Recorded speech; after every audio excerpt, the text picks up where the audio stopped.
every child deserves a future and every child deserves an opportunity to contribute to humanity. When I went to the Rohingya camps, and now I have spent about 4 days in Cox's Bazar, I spent a lot of time with very young children. There was a 7-year-old child. They were all sitting and drawing. So I went and asked, "Can I see some of your drawings?" So I picked up the drawing book and I was looking back at the drawings that he had done before. When they arrived into Cox's Bazar, which was about August, September last year, when the big influx of refugees from Myanmar came into Bangladesh, and all his drawings were children playing soccer on a football field and helicopters spraying bullets at them, rocket launchers, and these are 5-6-year-old children, rocket launchers being launched at their homes, heads lying separate, bodies lying separate, hands lying separate. Now these are children at 5, 6, 7. That's what they remember. That's what they know.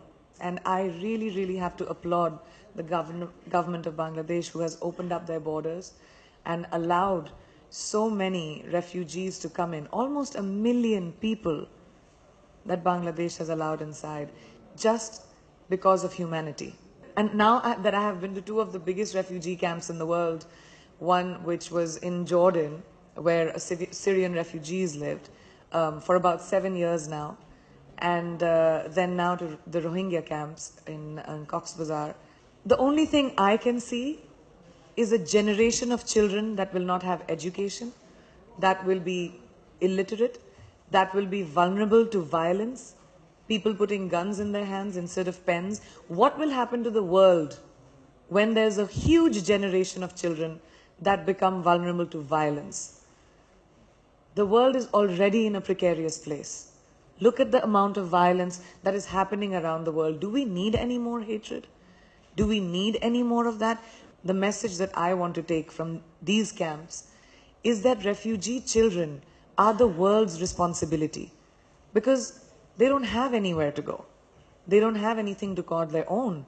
But if we lose these children, then whatever happens to the world is on us. If something like this happened to our children, which is possible, countries are being bombed, people are being killed for no reason.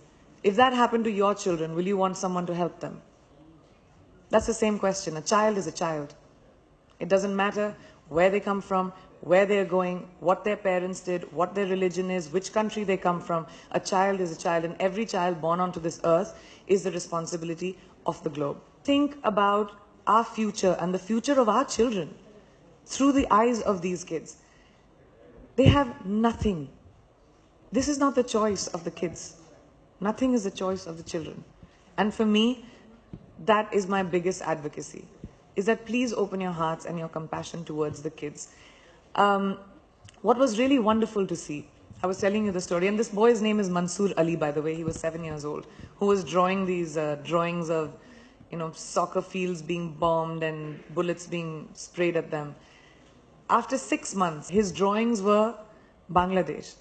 His drawings were sunshine, greenery, thatched roofs, teachers.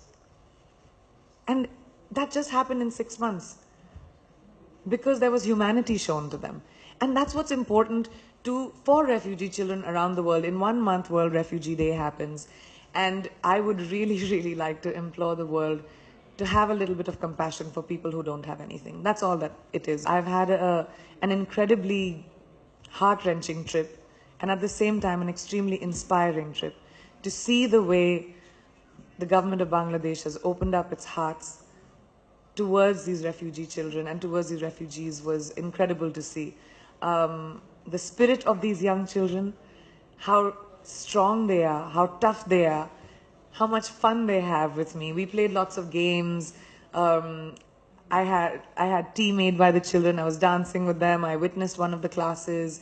I played with them. And the one thing that I really took back were their shiny eyes and their smiles, And just to see a child happy can make any one of us really happy. And now it's just the responsibility of the world to also do that. That's it. Thank you so much.